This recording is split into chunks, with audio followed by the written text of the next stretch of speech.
Mi nombre es Valeria Rivas y tengo 35 años. 6 días después de enterrar a mi madre, mi hermano cambió las cerraduras de la casa donde crecí y dejó las cosas de mi hija en el porche bajo la lluvia. Las zapatillas de Clara estaban empapadas. Su conejito de peluche estaba boca abajo en un charco.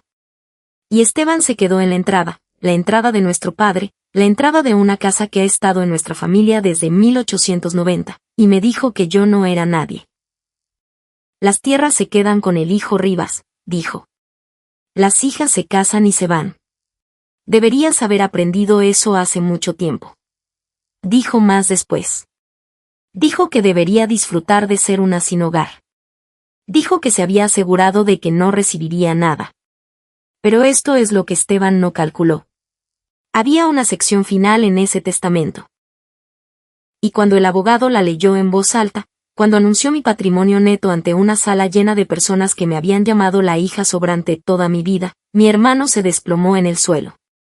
Bienvenidos de nuevo a Venganza Familiar Oculta, el canal donde la gente tranquila finalmente tiene la última palabra y los documentos hacen el trabajo sucio. Si alguna vez una familia te hizo sentir como el hijo de repuesto, el que olvidaron contar, esta es para ti. Deja un comentario diciéndome desde dónde nos ves y qué hora es, y no olvides suscribirte. Ahora, déjenme llevarlos de vuelta a San Miguel, un pueblo de 8,000 habitantes donde el apellido Rivas todavía significa algo.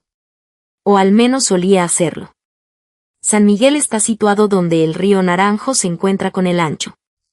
Es el tipo de pueblo donde la gente conoce el nombre de tu abuelo, tu historial crediticio y en qué banco te sientas los domingos. Los Rivas ayudaron a construir la mitad de las casas en la calle del frente. Mi bisabuelo comenzó el taller Rivas y su hijo, ebanistería en 1947, y el letrero todavía cuelga en la calle Tercera, tallado en nogal a mano. Mi padre, Tomás Rivas, dirigió ese taller durante 31 años. Era hábil con las manos y terrible con sus hijas. Digo hijas, pero solo había una, yo. Y luego estaba Esteban, 6 años mayor, el primogénito, el hijo varón, aquel cuyo nombre encajaba en el letrero. Creciendo, la división era simple. Esteban iba al taller después de la escuela. Yo iba a la cocina con mi madre, Ruth. Esteban aprendía a unir tablas y a leer planos. Yo aprendía a hacer guisos y a callarme. Mi padre tenía una frase que repetía como una oración. Cada acción de gracias, cada temporada de impuestos a la propiedad, cada vez que alguien preguntaba sobre el negocio, la tierra se queda con el hijo Rivas, las hijas se casan y se van. Lo decía como quien dice que el sol sale por el este. No con crueldad, sino como un hecho. Ruth apretaba los labios y pasaba las papas. Yo miraba mi plato y contaba los guisantes. Cuando tenía 15 años, le pedí a mi padre si podía trabajar en el taller los sábados. Me miró como si le hubiera pedido que recableara la casa. ¿Para qué?, dijo. Tú no te quedas. Dejé San Miguel 3 años después con una bolsa de viaje y un lápiz de carpintero plano que mi padre me había dado cuando tenía 9 años. El tipo que usan los carpinteros, con la grafita ancha. Me lo había puesto detrás de la oreja una tarde y me dijo, ahí, ahora pareces una Rivas. Fue la única vez que me dijo eso. Me pagué mis estudios en la Universidad Estatal, una licenciatura en contabilidad, y luego una maestría en contabilidad forense. El tipo de trabajo donde sigues el dinero a través de empresas fantasma y facturas falsas hasta encontrar a la persona que creía ser más lista que la hoja de cálculo. Era buena, muy buena. A los 26 años, trabajaba en una firma en la capital, desmantelando casos de fraude que salían en las noticias de la noche. A los 29, había creado mi propio negocio, Rivas Grupo Forense. 3 empleados, luego 8, luego 22. Lo construí en una oficina alquilada sobre una tienda de sándwiches en la calle Mayor, y lo construí sola. Esteban llamaba a mi trabajo el trabajo de la calculadora. Mi padre lo llamaba algo que hacer hasta que te establezcas. Ruth, mi madre, solo preguntaba si comía lo suficiente. Nadie en San Miguel sabía qué era la contabilidad forense, y a nadie le importaba aprender. En las cenas familiares, cuando Esteban hablaba de la expansión del taller o de su plan para remodelar casas, Mi padre se inclinaba y asentía. Cuando yo mencionaba que había cerrado un caso de fraude millonario para un cliente de la lista Fortune 500, él decía, «Qué bien, Valeria. Pasa los panecillos». Así que dejé de mencionarlo. Dejé de hablar de la firma, los clientes, el crecimiento. Guardé el lápiz de carpintero en el bolsillo interior de mi bolso, un rectángulo plano de cedro y grafito que olía a taller, a serrín y a las manos de mi padre. Lo llevaba a todas partes. No porque lo extrañara exactamente, sino porque me recordaba cómo se suponía que debía verse un Rivas y lo silenciosamente que me había convertido en uno. De todas formas, cuando vendí la participación mayoritaria de la firma en 2023, mi patrimonio neto superaba los $5 millones. Mi familia pensaba que alquilaba un apartamento de una habitación y conducía un Honda porque no podía permitirme algo mejor. Conducía un Honda porque me gustaba. Nadie preguntó nunca. Mi padre murió hace 14 meses. Ataque al corazón. Estaba de pie junto a la cepilladora en el taller un martes por la mañana, pasando un trozo de roble blanco por las cuchillas, y su corazón simplemente se detuvo. Los paramédicos dijeron que se había ido antes de golpear el suelo. Recibí la llamada en mi escritorio. Gabriela, mi socia, me llevó a San Miguel porque mis manos no dejaban de temblar lo suficiente como para agarrar el volante. Cuando llegué, Esteban ya estaba en la sala de estar recibiendo condolencias, estrechando manos con hombres del Club Rotario. Se había puesto una chaqueta. Parecía un hombre que había estado ensayando para ese papel toda su vida. Yo me encargué de todo lo demás. Los arreglos funerarios, los certificados de defunción, las llamadas al seguro, el boletín de la iglesia. Ruth estaba demasiado vacía para funcionar, y Esteban estaba demasiado ocupado siendo el hijo afligido en público para hacer el trabajo de hijo afligido en privado. No me quejé. Ese es mi defecto, si quieres llamarlo así. Veo un vacío y lo lleno. Veo un trabajo que nadie quiere y lo tomo. Sobre responsabilidad, lo llama mi terapeuta. La compulsión de cargar con todo tú misma porque nadie te enseñó que era seguro soltar las cosas. Después del funeral, noté algo. Ruth tuvo una reunión con Raimundo Vázquez, el abogado de la herencia de mis padres, en su oficina de la calle Tercera. Fue sola. Volvió más callada de lo habitual, pero más firme, como alguien que había tomado una decisión. Le pregunté si todo estaba bien. Me palmeó la mano. Los asuntos de tu padre son complicados, dijo. Vázquez lo está resolviendo. No insistí. Debería haberlo hecho, pero tenía que volver con Clara y dirigir la firma, y una madre que parecía querer llevar esto sola. Así que la dejé. Ruth sufrió un derrame cerebral hace 6 semanas. Estaba sentada en el jardín, arrancando malas hierbas del parterre que había mantenido desde que yo nací, y algo en su cerebro cedió. La vecina la encontró boca abajo entre las caléndulas. Murió en el Hospital Memorial 3 horas después. Estaba en el coche a los 20 minutos de la llamada.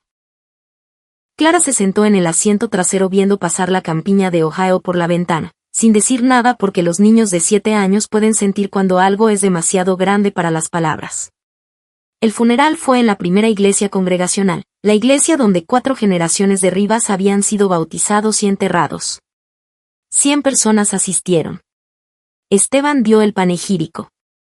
Se paró en el púlpito con un traje gris carbón y habló durante 12 minutos. Habló de llevar el apellido familiar. Habló del taller. Habló de lo que significaba ser el hijo Rivas, estar donde su padre y su abuelo habían estado. Mencionó la cocina de Ruth. Mencionó su jardín.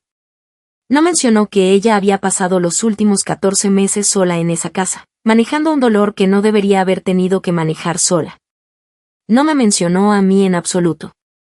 Después, en el salón parroquial, mi tía Clara, la hermana menor de Ruth, me apartó y me apretó el brazo. Hermoso servicio, dijo. Tu padre se habría sentido orgulloso de Esteban. Casi me río. No lo hice.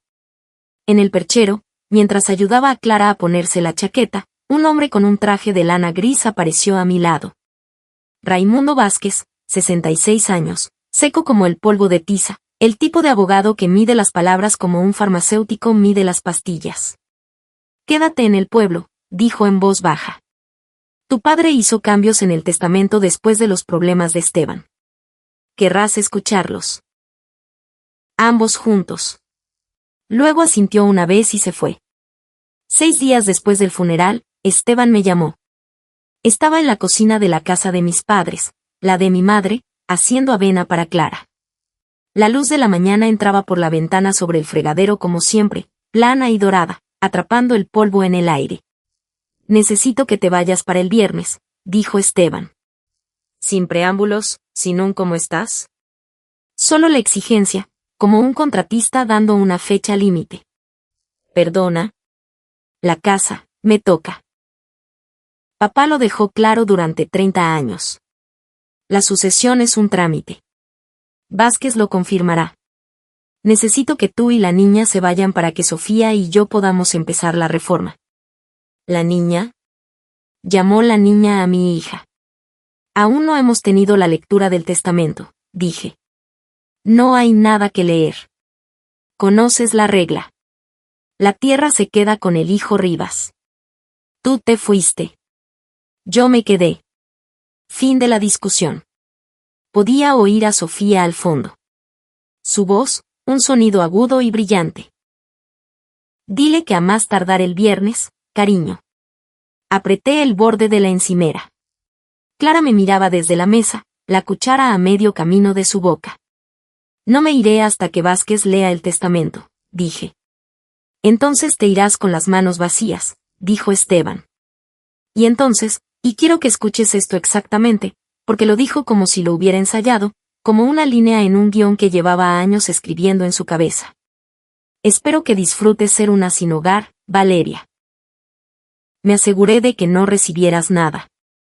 Colgó. Dejé el teléfono boca abajo sobre la encimera. Terminé de hacer la avena. Me senté frente a mi hija y comí, porque eso es lo que haces cuando alguien intenta quitarte el suelo bajo los pies. Afirmas tus pies y desayunas. Cuando probé mi llave en la puerta principal esa misma noche, la cerradura ya había sido cambiada. La llave de bronce con su llavero de cuero agrietado, la que mi padre me dio a los 18 diciendo. Para cuando vuelvas a casa, giró en el cilindro y se atascó. Las cajas estaban en el porche cuando rodeé la casa. 3 cajas de cartón para mudanzas, de las baratas de la ferretería. La ropa de Clara, mi maleta, el estuche de recetas de Ruth, el que me había prometido, el que tenía tarjetas con su letra de los últimos 40 años. Todo estaba empapado bajo medio centímetro de agua de lluvia en las tablas de madera donde mi madre solía tomar su café matutino. Sofía abrió la puerta. Llevaba un chal de cachemira color crema y sostenía una copa de vino como si estuviera organizando una inauguración de galería. Oh, dijo, mirándome como se mira a un mensajero que se equivocó de dirección. ¿Todavía estás aquí? ¿Dónde está la habitación de Clara?, pregunté. ¿Dónde están sus libros? Esteban empaquetó todo lo que era tuyo o de ella. Esta no es realmente su casa, Valeria. ¿Ha venido a visitar, qué, 4 veces? Lo dijo como si la geografía fuera la medida de la pertenencia, como si una niña de 7 años necesitara ganarse un lugar en la casa de su propia abuela. Sentí algo encajarse detrás de mis costillas. No era enfado exactamente, era claridad. Caminé hacia el coche, cargué las cajas en el maletero, abroché a Clara en su asiento elevador. Luego volví al porche. Sofía seguía allí, sorbiendo su vino, mirándome como a un espectáculo. Puedes quedarte con las cerraduras, le dije. Puedes quedarte con cada habitación de esta casa, pero no volverás a hablar de mi hija. Ni a mí, ni a Esteban, ni a nadie en este pueblo. Eso no es una petición. La sonrisa de Sofía se tensó. Dio un paso atrás y cerró la puerta. Subí al coche. Clara sostenía su conejito de peluche húmedo contra su pecho. ¿A dónde vamos, mamá?, preguntó. Aún no tenía una respuesta. Solo conduje. Terminamos en el motel Vista del Río en la ruta 7, a 1 kilómetro del pueblo. $49 la noche. 2 camas dobles, un microondas y una ventana que daba al estacionamiento y al río. Clara pensó que era una aventura. Saltó a la cama y preguntó si podíamos pedir pizza. Dije que sí porque no podía decir nada más sin que se me quebrara la voz. Me senté en el borde de la otra cama y miré mi teléfono. Tenía un piso en la capital. Tenía una vida allí, una buena vida. Podía recoger a Clara, conducir 2 horas al oeste y no volver a poner un pie en San Miguel. Que Esteban se quedara con la casa. Que se quedara con el letrero, el taller y todo el reino en ruinas. No lo necesitaba. Yo había construido el mío. Pero Vázquez había dicho, quédate. Tu padre hizo cambios. Y Ruth, mi madre, se había reunido con Vázquez sola después del primer funeral y había vuelto con aspecto de haber dejado caer algo que había estado cargando durante décadas. Le debía escuchar lo que fuera. Y honestamente, San Miguel era el único lugar donde Clara había visto a sus abuelos. El patio trasero con las caléndulas, el camino del río donde mi padre solía llevarme a pescar los sábados por la mañana, antes de que decidiera que no merecía la pena. Las 18 hectáreas detrás de la propiedad, junto al agua, donde el viejo cobertizo para botes se alzaba bajo un dosel de sicómoros. A Clara le encantaban esas tierras. Las llamaba el lugar del río. Así que me quedé, no para pelear, no para ganar nada.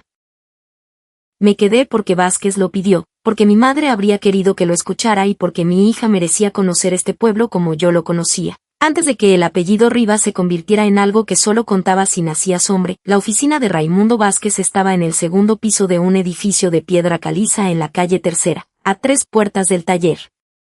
La escalera olía a papel viejo y aceite de limón. Su escritorio era de nogal, construido por mi abuelo.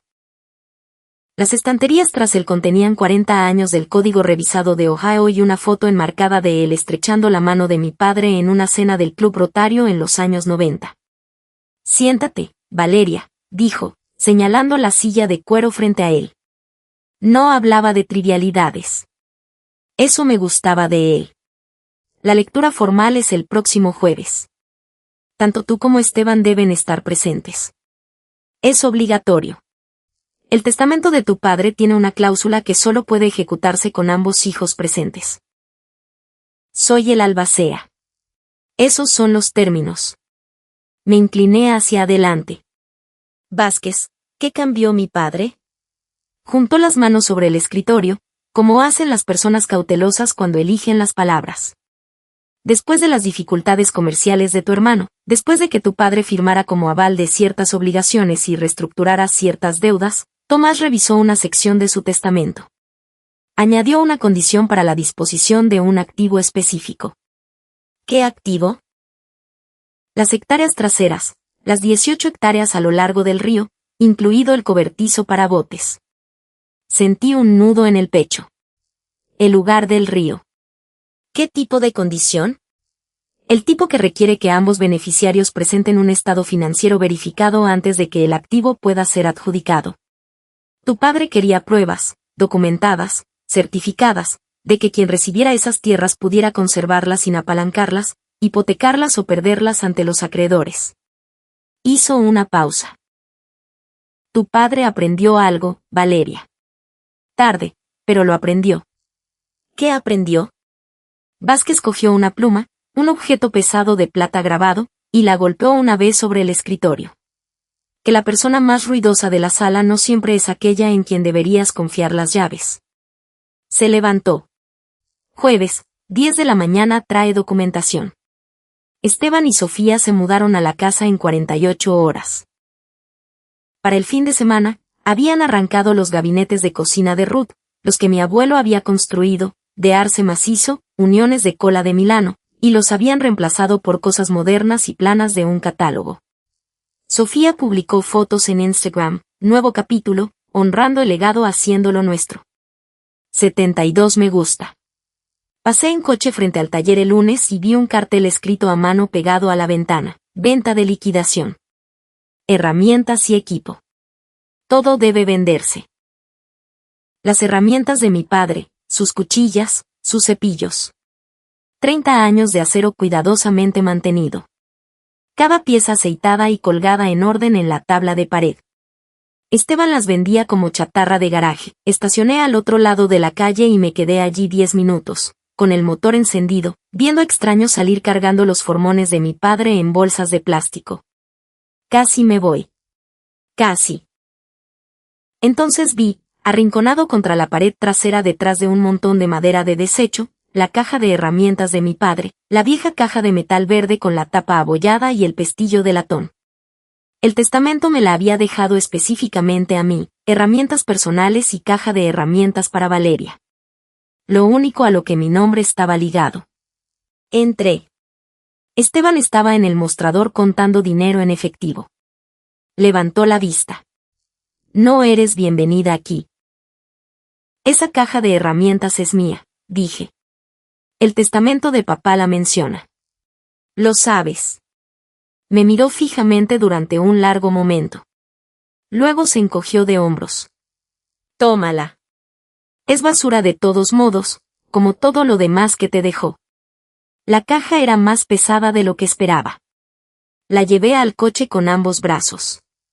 La coloqué en el maletero junto al asiento de Clara. Algo se movió dentro cuando la dejé. Un rasguido metálico, como un objeto deslizándose contra el forro de hojalata. No la abrí todavía. Desearía haberlo hecho. Quiero hacer una pausa aquí porque sé que algunos de ustedes han sostenido una caja como esta. Lo único que un padre te dejó mientras alguien más se llevaba la casa. Si ese es tu caso, dime en los comentarios qué había en tu caja. Un anillo, una Biblia, un juego de tazas medidoras. Quiero escucharlo. Y si esta historia resuena, suscríbete para que el algoritmo deje de enterrarla. Bien, volvamos a esa caja de herramientas y a la mujer que se presentó en mi habitación del motel 3 días después. Mi tía Clara apareció en el motel Vista del Río un miércoles por la tarde, sin avisar, con un tupper de sopa de patatas y una agenda. Tenía 63 años, era la hermana menor de Ruth, una secretaria escolar jubilada que había vivido toda su vida en Bellavista. Llevaba un chaleco de forro polar, zapatos ortopédicos y una expresión que se esforzaba por parecer comprensiva. Oí lo de la casa, dijo, sentándose en el borde de la cama como si fuera dueña de la habitación. Clara estaba haciendo la tarea en el pequeño escritorio. Clara la miró una vez y luego se volvió hacia mí. Valeria, cariño, sé que esto parece injusto, pero debes entender. Así ha sido siempre. El padre de tu padre hizo lo mismo. Mi padre hizo lo mismo. Los chicos se quedan con la tierra. Las chicas se casan y se van. Ahí estaba. El catecismo familiar directamente del libro de Tomás Rivas. Clara, no estoy casada, dije. Tengo una hija de 7 años durmiendo en un motel porque mi hermano tiró nuestras cosas a la lluvia. Y eso es terrible. Lo es, pero luchar contra ello solo empeorará las cosas. Se inclinó hacia adelante. Yo cedí mi parte de la granja de tu abuelo, 40 hectáreas. Se la firmé a mi hermano porque eso era lo que se esperaba. ¿Y sabes qué? Sobreviví. Tú también lo harás. Lo dijo como si sobrevivir fuera el techo. Como si la ambición más alta de una mujer fuera soportar el robo con gracia. ¿Tú querías esas 40 hectáreas, Clara? Parpadeó. Por medio segundo, algo honesto cruzó su rostro. Un destello de vieja ira, vieja pérdida, el tipo que se calcifica en aceptación porque la alternativa es demasiado pesada. No importa lo que yo quisiera, dijo. Importa lo que funciona. Dejó la sopa, dejó su consejo y me dejó sentada en esa habitación de motel, entendiendo por primera vez que Clara no solo perpetuaba la tradición, era su víctima más antigua. A la mañana siguiente, instalé mi portátil en el escritorio del motel, hice un café terrible en la cafetera de la habitación y volví a ser Valeria Rivas, CPA, CFE, fundadora de una práctica de contabilidad forense que había facturado 14 millones en honorarios el último año fiscal. Clara se sentó en la cama viendo dibujos animados con el volumen bajo, mientras yo revisaba una derivación de fraude de una empresa fabricante. Los números me estudiaban. Siempre lo habían hecho.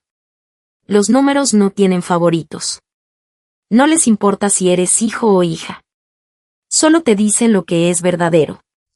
Al mediodía, llamé a Gabriela Ávila, mi socia en la firma. Técnicamente, la socia directora ahora que había vendido mi participación mayoritaria, pero conservaba un rol de asesora y una participación accionaria significativa. ¿Cómo te trata la vida en el pueblo?, preguntó. Mi hermano vendió las herramientas de mi padre y mi tía me trajo sopa de patatas y una conferencia sobre conocer mi lugar. Encantador. ¿Todavía creen que eres una contable? ¿Creen que soy una contable que no puede pagar su propio apartamento? Gabriela se quedó callada un momento.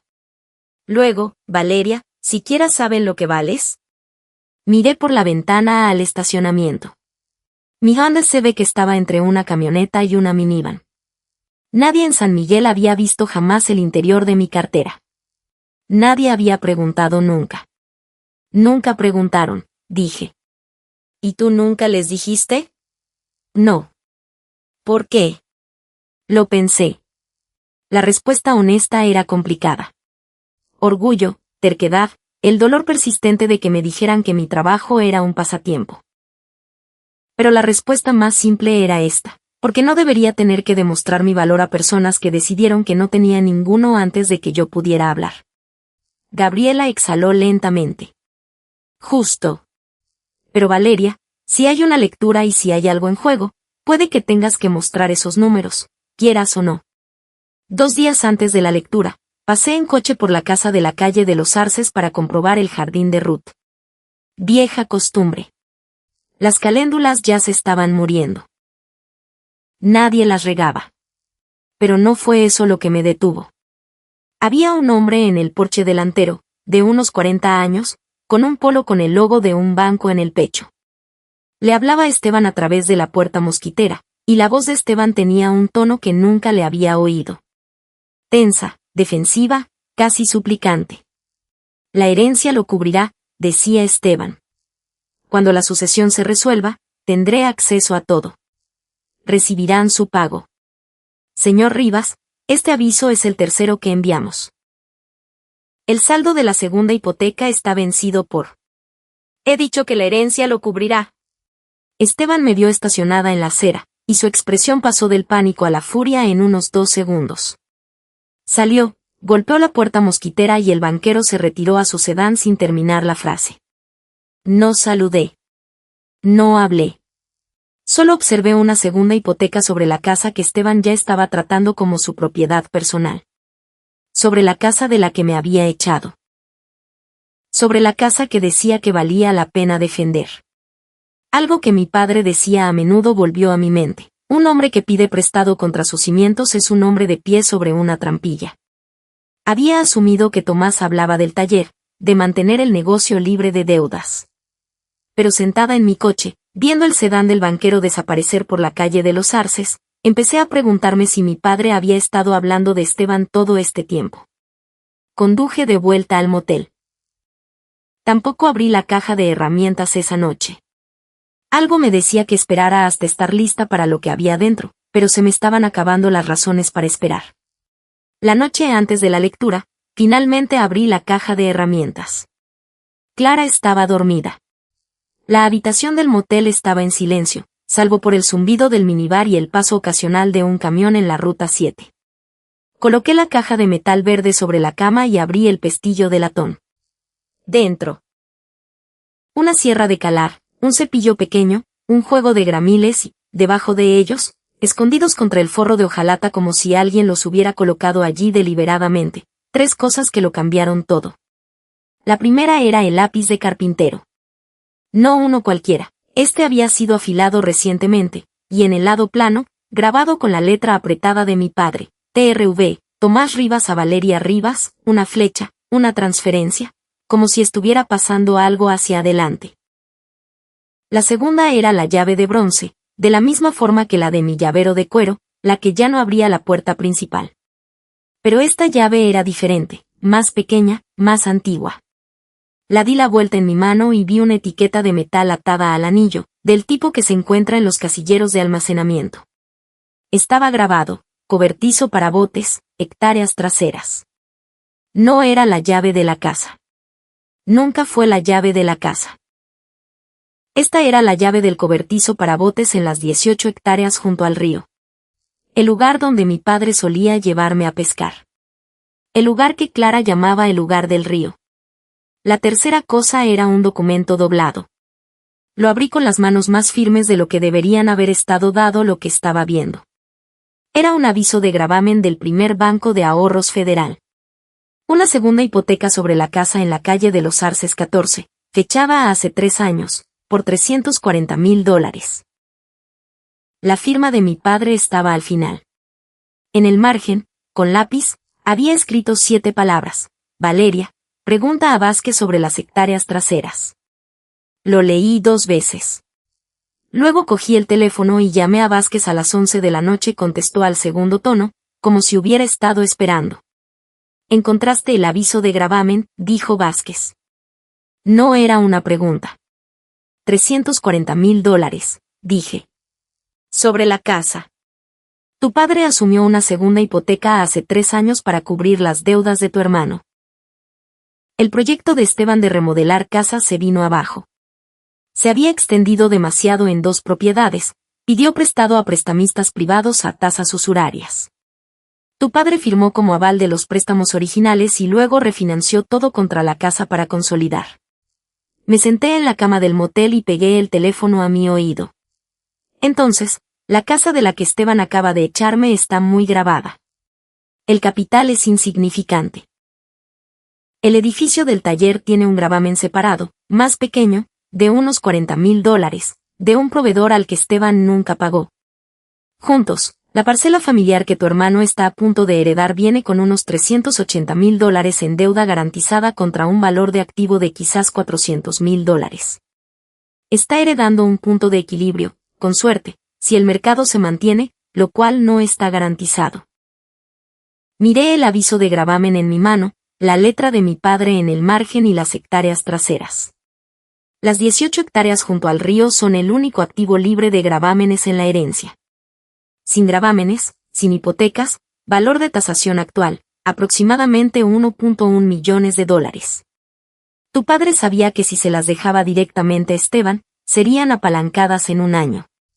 Por eso añadió la condición que mencioné.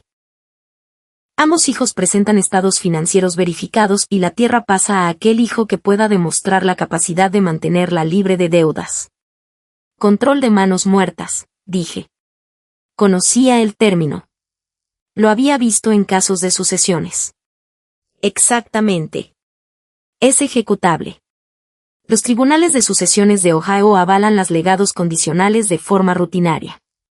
Hizo una pausa. Tu padre aprendió algo, Valeria, de la manera más difícil. Pero lo aprendió. Colgué y me quedé sentada un largo rato, sosteniendo la llave de bronce en una mano y el lápiz en la otra. Vázquez nos llamó a ambos a la mañana siguiente para explicar el requisito. La reacción de Esteban fue inmediata y ruidosa. Podía oírlo a través del teléfono, aunque Vázquez nos tenía en líneas separadas. ¿Un estado financiero? Bien. Encantado. No tengo nada que ocultar. Si tenía algo que ocultar. Tenía $380,000 de algo que ocultar. Pero Esteban había pasado toda su vida creyendo que la confianza era lo mismo que la competencia, y esto no era diferente. Presentó su declaración verificada a Vázquez al mediodía. Luego me llamó. Solo para que lo sepas, dijo, y pude oír la sonrisa en su voz. Ya entregué mi papeleo. La tierra es mía mañana al atardecer. Yo me quedé. Yo llevé el taller. Yo llevé el nombre. Un papel no va a cambiar 30 años de papá diciéndole a todo el pueblo quién era su heredero. Vale, dije. Trae tu talón de pago, Valeria, o tu W2 o lo que sea que presenten los de la calculadora. No importa. La condición de papá era una formalidad. Sabía que calificaría. Solo quería que constara. Vale, dije de nuevo. ¿Eso es todo lo que vas a decir? Vale. ¿Qué quieres que te diga, Esteban? Silencio. Luego, quiero que digas que entiendes que la tierra, toda ella, siempre se suponía que era mía. Así funciona esta familia. Así ha funcionado siempre. Miré a Clara, que dibujaba un río en el escritorio del motel con un crayón verde. Entiendo exactamente cómo funciona esta familia, dije. Te veo mañana. Colgué y llamé a Gabriela. Necesito un estado financiero verificado para las 5 de la tarde de hoy, dije. Cartera completa, certificado por un CPA, resumen de patrimonio neto en la portada. ¿Vas a hacer esto? Voy a hacer lo último que mi padre me pidió que hiciera. Lo tendré en 3 horas. Esa noche, después de que Clara se durmiera, me senté en el estacionamiento del motel con el motor apagado y las ventanas bajas, escuchando el río. El ancho estaba a medio kilómetro de distancia, pero en las noches tranquilas se podía oír un sonido bajo y constante, como el pueblo respirando. No necesitaba las 18 hectáreas. Tenía dinero. Tenía una carrera. Tenía una hija sana e inteligente que estaría bien viviéramos en la capital o en la luna. La parte racional de mi cerebro, la parte de contadora forense, la que hacía análisis de costo-beneficio para vivir, decía, aléjate. Que Esteban se quede con la tierra. Que la hipoteque, que la pierda, que la vea subastada por un banco. Nada de eso era mi problema. Pero la otra parte, la que recordaba las mañanas de sábado en la orilla del río, mi padre enseñándome a atar un nudo de clinch, el color dorado de los sicómoros en octubre, el sonido que hacía la puerta del cobertizo para botes al abrirse sobre sus goznes oxidados. Esa parte no podía soltar. Mi padre había escrito mis iniciales en un lápiz. Había puesto una llave del cobertizo para botes en la caja de herramientas que me dejó. Había escrito pregunta a Vázquez en el margen de un aviso de gravamen y lo había escondido donde solo yo lo encontraría. Esos no eran accidentes. Eran instrucciones de un hombre que había pasado toda su vida creyendo lo equivocado y que, por fin, demasiado tarde, empezaba a verlo. Cogí el teléfono y envié un mensaje a Gabriela, envía el estado a Vázquez. Ella respondió en menos de un minuto, ya está hecho. 5.83 millones certificado por Kowalski y Asociados, CPA independiente. Estás en el registro. Miré el río. No estaba haciendo esto para vencer a Esteban. Estaba haciendo lo último que mi padre me pidió. Si eso también demostraba que estaba equivocado en todo lo que había dicho sobre las hijas, bueno, los números no mienten. La mañana de la lectura, Sofía se presentó en mi habitación del motel a las 7 de la mañana vestía como para ir a un brunch, blusa de seda, pantalones de lino, un bolso que probablemente costaba más que mi factura mensual del motel. Tenía un sobre de Manila en la mano. Podemos hablar, dijo, apoyándose en el marco de la puerta con una sonrisa que se esforzaba por parecer cálida. De mujer a mujer. La dejé entrar porque quería oír lo que tenía que decir. Clara se cepillaba los dientes en el baño. Sofía se sentó en el borde de la cama y abrió el sobre. Esto es una escritura de renuncia, dijo, deslizándola sobre el edredón. Esteban me pidió que te la trajera. Firmas esto, renuncias a cualquier reclamación sobre la herencia, la casa, la tierra, todo. Y a cambio, Esteban te dará $15,000 y todas las fotos personales de Ruth. Miré el documento, 4 páginas, nítidas, impresas, ya notariadas por el lado de Esteban. Había hecho que un abogado lo preparara. Lo había planeado. 15,000, dije. Y fotos. Es generoso, Valeria. Dado que el testamento claramente favorece a Esteban, gastarías más que eso en honorarios legales tratando de impugnarlo. Así todos salen limpios. Sin drama. Sin rencores. Sin rencores, repetí. Tu marido tiró las zapatillas de mi hija a la lluvia. La sonrisa de Sofía no vaciló, pero sus ojos sí. Esteban puede ser impulsivo, pero tiene buenas intenciones. Está bajo mucha presión ahora mismo. Estoy segura de que sí. Doblé la escritura de renuncia y la devolví al sobre. No firmo cosas que no he tenido tiempo de revisar, dije. Y no firmo cosas bajo presión en habitaciones de motel. Si Esteban tiene una oferta, que la presente a través de Vázquez. Sofía se levantó. La calidez se había ido. Estás haciendo esto más difícil de lo que necesita ser. Quizás, dije. O quizás solo lo estoy haciendo honesto. Se fue sin el sobre. Lo tiré a la basura. Gabriela llamó a las 8:30. Estados entregados en la oficina de Vázquez.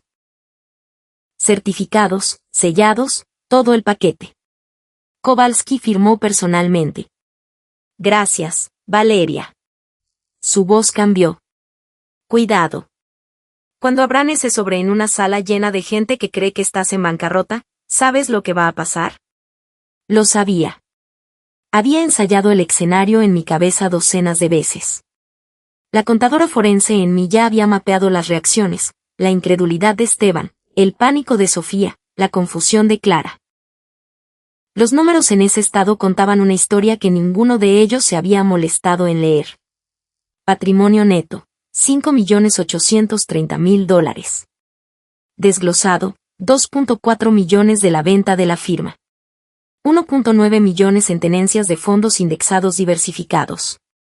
1.1 millones en bienes raíces comerciales. 2 pequeños edificios de oficinas en la capital que había comprado y administrado yo misma. 430.000 en cuentas de jubilación y reservas de efectivo. Había construido cada dólar de eso. Sin herencia, sin dinero familiar, sin ingresos de un esposo. Solo 17 años de ser muy buena en algo que mi familia llamaba un pasatiempo. Sé lo que va a pasar, dije. ¿Estás lista para ello? Miré a Clara, que estaba sentada en la cama, trenzando las orejas de su conejito de peluche con la intensidad enfocada que solo una niña de 7 años puede tener. Esta niña había dormido en un motel durante 2 semanas porque su tío decidió que no pertenecía a la casa de su abuela. Había oído a Sofía decir, esta no es realmente su casa. Había empacado su propia mochila sin que se lo pidieran porque ya estaba aprendiendo que ser una niña arriba significaba cargar con tu propio peso. Estoy lista. Bien. Llámame después. Y Valeria, haz que digan el número en voz alta. Casi sonrió. Casi. Un chequeo de honestidad rápida antes de la lectura. La gente no dejaba de decirme que firmara y me alejara. Que mantuviera la paz. Que aceptara mi lugar. Quizás alguien te está diciendo eso ahora mismo sobre tu propia situación, tu propia familia, tu propia herencia, tu propio valor. Así que dime, ¿habrías firmado esa escritura de renuncia? Comenta sí o no, y suscríbete porque la próxima habitación en la que entré es aquella en la que había estado esperando sentarme durante 17 años. Vamos. Oficina de Vázquez. Jueves, 10 de la mañana. La sala de juntas olía a limón pulido y cuero viejo. Una mesa de nogal que mi abuelo había construido estaba en el centro. 6 sillas a su alrededor y 2 carpetas colocadas con precisión en el lugar donde se sentaría Vázquez. Esteban llegó primero. Traje carbón, pañuelo de bolsillo, Rolex captando la luz del techo. Sacó una silla y se sentó como un hombre a punto de recibir un premio. Sofía entró detrás de él, teléfono ya en mano, probablemente redactando un pie de foto para luego. Clara llegó después, aferrando la correa de su bolso con ambas manos, con el mismo chaleco polar que había llevado al motel. Me asintió una vez y se sentó lo más lejos de Esteban que la mesa permitía. Ocupé la silla frente a mi hermano. Clara estaba con una niñera en el motel. Decidí que no necesitaba ver esto, fuera lo que fuese. En mi bolso, junto al lápiz de carpintero, sentía el peso de la llave de bronce. Y sentada allí, en esa habitación, con la luz de la mañana cayendo sobre la mesa, comprendí de repente algo que había pasado por alto durante 20 años. La llave que mi padre me dio a los 18, la que había llevado en el llavero de cuero agrietado, la que había probado en la cerradura de la puerta principal la noche que Esteban la cambió, nunca había sido una llave de la casa. Era demasiado pequeña, demasiado vieja. Los dientes no coincidían. Era la llave del cobertizo para botes, la llave del lugar del río. Mi padre me había dado la llave de las 18 hectáreas cuando tenía 18 años, y yo había pasado 17 años pensando que era otra cosa. Vázquez entró, cerró la puerta y ocupó su lugar. Colocó las manos sobre las 2 carpetas. Comenzaremos con el testamento de su padre, dijo. Luego abordaremos la sección final. Esteban sonrió. Proceda. Vázquez abrió la primera carpeta. Última voluntad y testamento de Tomás Eduardo Rivas, revisado hace 18 meses, atestiguado y notariado en el condado de Washington, Ohio. Leyó las disposiciones estándar, deudas, gastos funerarios, nombramiento del albacea en un tono plano y mesurado, como un hombre que había hecho esto 1000 veces. Luego llegó a la distribución. A mi hijo, Esteban Tomás Rivas, le dejo lo siguiente: la propiedad residencial en la calle de los Arces 14, San Miguel, Ohio, incluyendo todas las estructuras.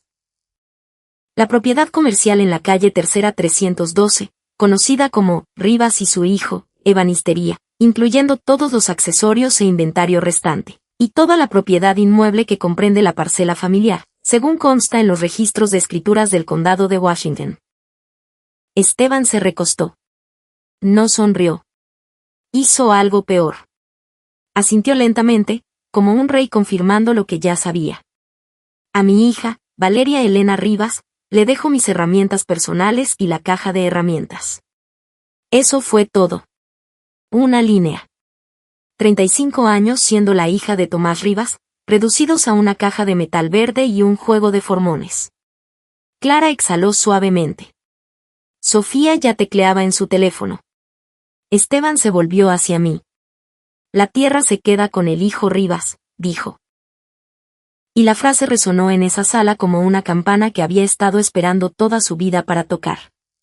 Siento que tuviera que ser así, Valeria, pero papá tomó su decisión. Siempre tomó su decisión. No dije nada.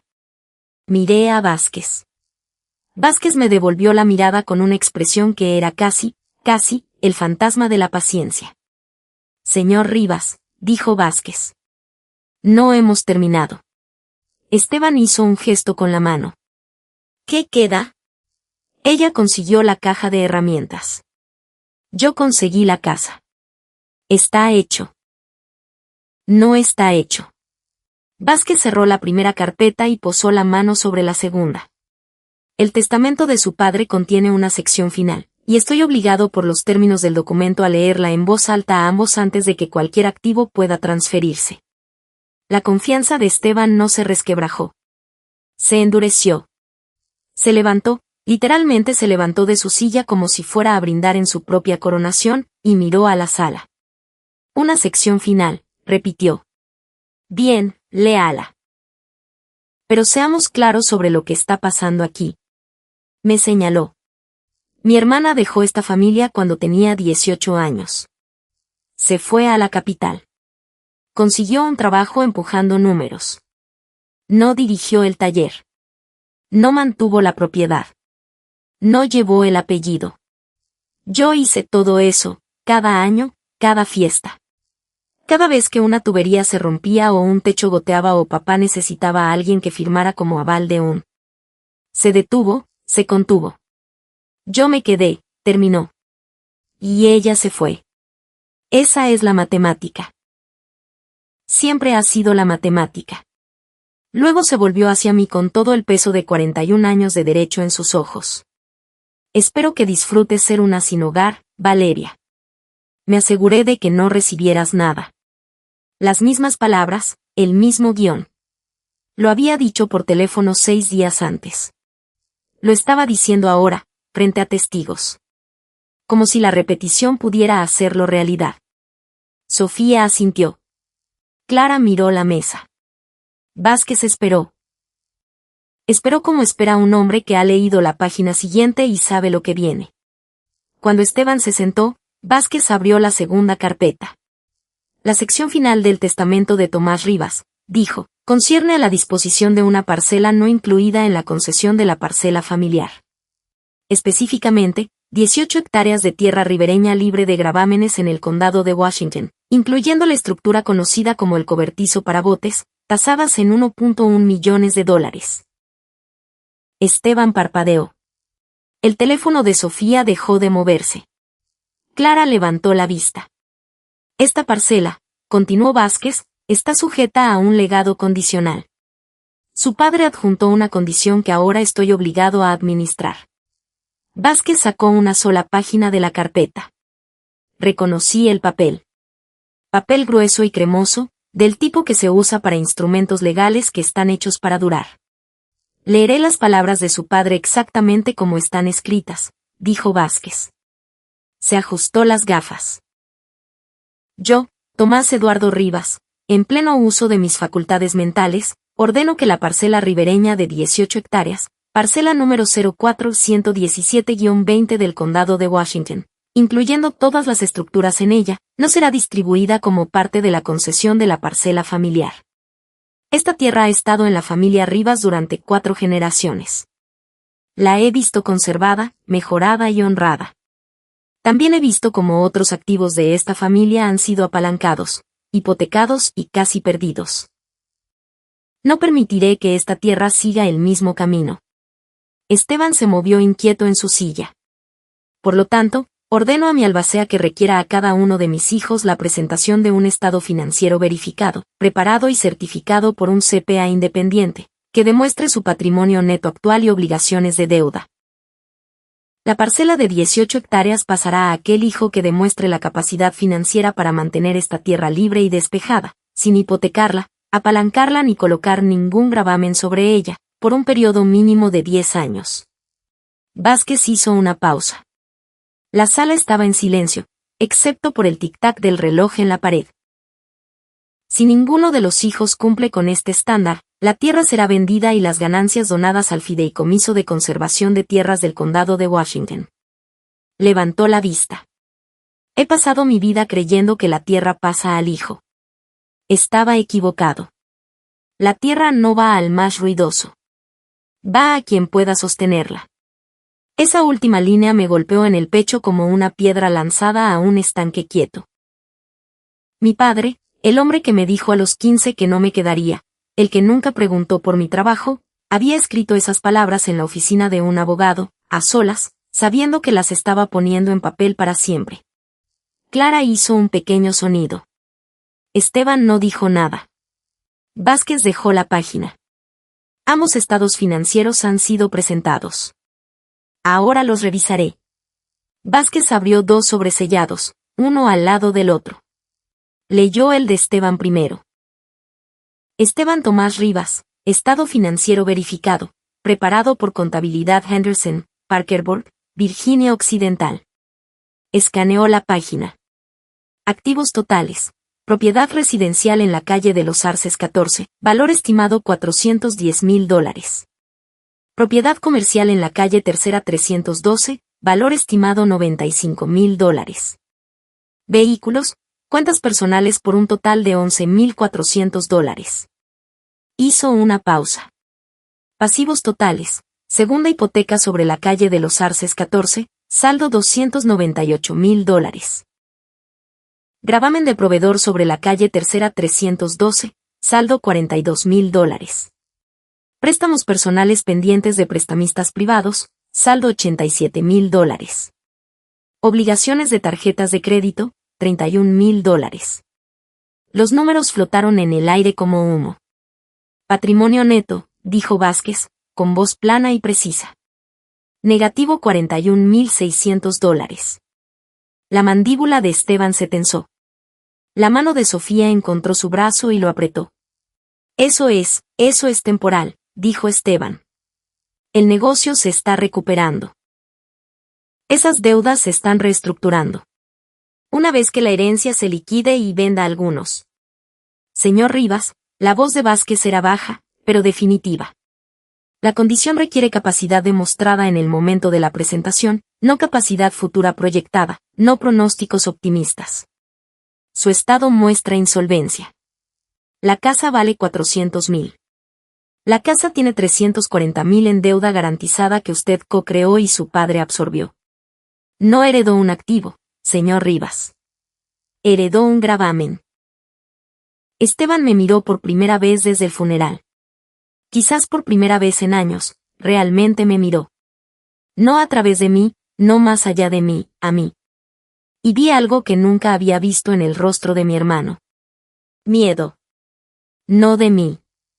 Del número, de la matemática, de la aritmética simple y despiadada de que toda su vida se había construido sobre una base hecha del dinero de otra persona, y ahora la factura vencía. Lee el de ella, dijo con voz ronca. Lee el de mi hermana. Vázquez cogió el segundo sobre. Valeria Elena Rivas, leyó Vázquez. Estado financiero verificado, preparado por Kowalski y Asociados, CPA Independiente, Columbus, Ohio. Pasó la página. La sala estaba tan silenciosa que podía oír la respiración de Clara. Activos totales. Leyó cada línea como leía todo, con uniformidad, sin énfasis, como un hombre leyendo un informe meteorológico. Participación accionaria en Rivas Grupo Forense, postventa, $2.4 millones. Cartera de inversiones diversificada, 1.9 millones. Tenencias de bienes raíces comerciales, 2 propiedades en el área metropolitana de la capital, 1.1 millones. Cuentas de jubilación, 280,000. Efectivo y reservas líquidas, 150,000. Sofía emitió un sonido, no una palabra. Un sonido, algo entre un jadeo y un trago, como si el aire hubiera sido expulsado de ella. Pasivos totales, continuó Vázquez. 0. Sin deudas pendientes, sin hipotecas, sin gravámenes, sin cargas de ningún tipo. Dejó la página. Patrimonio neto, $5.830.000. El número se posó en la sala como una detonación que nadie oyó llegar. 5.83 millones. Cada dólar ganado, cada dólar mío. Esteban me miró fijamente, abrió la boca, la cerró, la abrió de nuevo. No salió nada. Clara se llevó la mano a la boca. Sofía se había quedado completamente inmóvil, su teléfono olvidado en el regazo, su rostro del color del papel viejo. No hablé. No necesitaba hacerlo. Coloqué mi mano sobre el lápiz de carpintero en mi bolso, TRV, y esperé. Según los términos del legado condicional de su padre, dijo Vázquez, Valeria Rivas es la única beneficiaria que califica. La parcela ribereña de 18 hectáreas, incluyendo el cobertizo para botes, pasa a Valeria. Miró a Esteban. Señor Rivas, ¿tiene alguna pregunta? Las manos de Esteban estaban planas sobre la mesa, los dedos separados como si intentara aferrarse a la superficie de la tierra. Su rostro era blanco. Su respiración era superficial y errática. 5, susurró, 5 millones. 5.83, corrigió Vázquez, porque Raimundo Vázquez era un hombre que creía en la precisión. Y entonces los ojos de mi hermano se desencajaron y se derrumbó. Golpeó la silla al caer. La silla golpeó la mesa. Un vaso de agua se volcó y rodó sobre la superficie de nogal que mi abuelo había construido 60 años atrás. El agua se extendió alrededor de las carpetas como una marea lenta. Sofía gritó, un sonido corto y agudo, más sorpresa que dolor, y se abalanzó hacia él. Clara se levantó tan rápido que su bolso cayó al suelo, las monedas esparciéndose por el parqué. La asistente de Vázquez ya estaba al teléfono. Está respirando, dijo, arrodillándose junto a él, 2 dedos en la muñeca. Pulso rápido pero estable, probablemente síncope vasovagal. Me quedé en mi silla. No me moví. No me regodeé. No sentí triunfo ni satisfacción ni ninguna de las cosas que podrías esperar que sintiera al ver al hombre que había puesto los zapatos de mi hija bajo la lluvia desplomarse en el suelo de un despacho de abogados porque un papel le había dicho la verdad sobre su hermana. Me sentía cansada. Sentía el agotamiento específico de una mujer que había pasado 35 años siendo subestimada y acababa de ver cómo se saldaba la deuda. Sofía abanicaba a Esteban con una carpeta. Clara estaba contra la pared, ambas manos en las mejillas, mirando a la nada. Vázquez estaba sentado a la cabeza de la mesa, con las manos cruzadas, esperando con la paciencia de un hombre que había visto desmayarse a personas antes y las volvería a ver. Metí la mano en mi bolso y saqué la llave de bronce con su llavero de cuero agrietado. La coloqué sobre la mesa junto al agua acumulada, junto a las carpetas, junto a los restos de la certeza de mi hermano. La llave del cobertizo para botes, la llave del lugar del río, la llave que mi padre me dio a los 18. El día que me fui, el día que dijo, para cuando vuelvas a casa. Había vuelto a casa y la tierra había venido conmigo. Los paramédicos llegaron en 11 minutos. Para entonces, Esteban estaba sentado en una silla, una compresa fría en la frente, Sofía revoloteando a su lado como un guardaespaldas al que habían pillado dormido.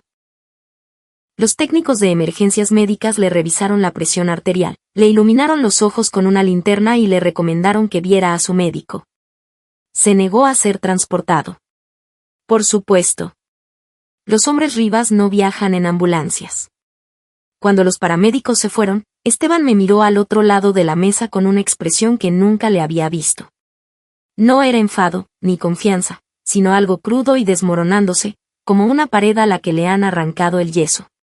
Lo sabías, dijo. Te sentaste ahí y lo sabías. Sabía que había construido una carrera. Sabía que me había ganado mi dinero. No sabía qué importaría en esta sala hasta hace una semana. Lo ocultaste. Nos dejaste. Me dejaste a mí. Querías que pareciera un tonto. Pareciste lo que quisiste parecer, Esteban. Yo no tomé ni una sola decisión por ti. Su mandíbula tembló. Luego llegó la autocompasión, puntual como siempre. Yo me quedé, Valeria. Me quedé y dirigí el taller e hice todo lo que papá pidió. Lo di todo. Lo di todo por esta familia. Y ahora estoy hundido en deudas y tú estás sentada sobre 6 millones. Y la tierra es. La tierra va a alguien que no la va a perder. Eso no fui yo. Fue Clara. Todos se giraron. Seguía de pie contra la pared, con los brazos cruzados, lágrimas rodando silenciosamente por las arrugas alrededor de su boca. Yo cedí 40 hectáreas, dijo, con voz débil. Se las di a mi hermano porque esa era la regla. Los chicos se quedan con la tierra. Y eso devoró mi vida, Esteban. Esa regla se devoró toda mi vida. Se secó la cara con el dorso de la mano. Tu padre estaba equivocado. Mi padre estaba equivocado. Y yo me equivoqué al decirle a Valeria que lo aceptara. Me miró. Lo siento, dijo. Y creí que lo decía en serio. Pero decirlo en serio y haber hecho algo al respecto eran dos cosas diferentes, y Clara lo sabía tan bien como yo. 3 meses después, la casa de la calle de los Arces entró en ejecución hipotecaria. Esteban no pudo cubrir la segunda hipoteca, la que mi padre había asumido para salvarlo, y el banco presentó el aviso en noviembre.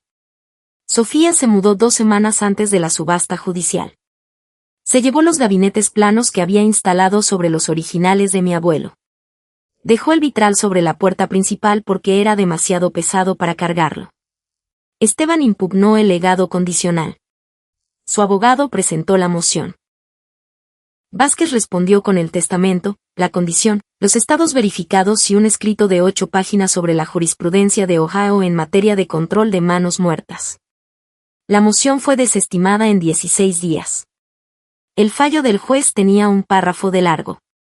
Terminaba con: la condición del testador es clara, legal y ejecutable. Esteban dejó de llamarme después de eso. Clara me envió una tarjeta en Navidad. Sin mensaje, solo su nombre. No respondí, pero tampoco la tiré. Algunas deudas tardan más en saldarse que otras.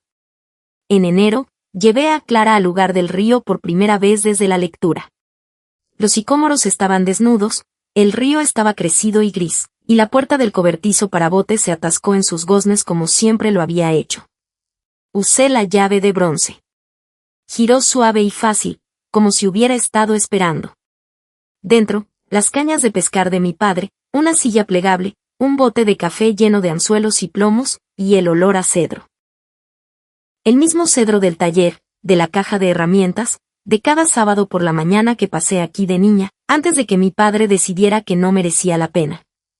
Clara corrió hasta la orilla del agua y arrojó piedras mientras yo me sentaba en los escalones del cobertizo y sacaba punta al lápiz de carpintero con una navaja. TRV. Dibujé una línea en un trozo de madera.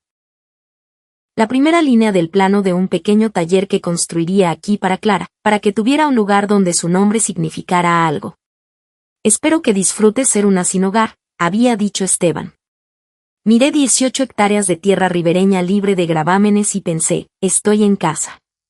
El valor no se otorga al que más grita ni al que se queda ni al que nace con el nombre correcto en el cuerpo correcto. El valor se mide por lo que puedes cargar por ti mismo.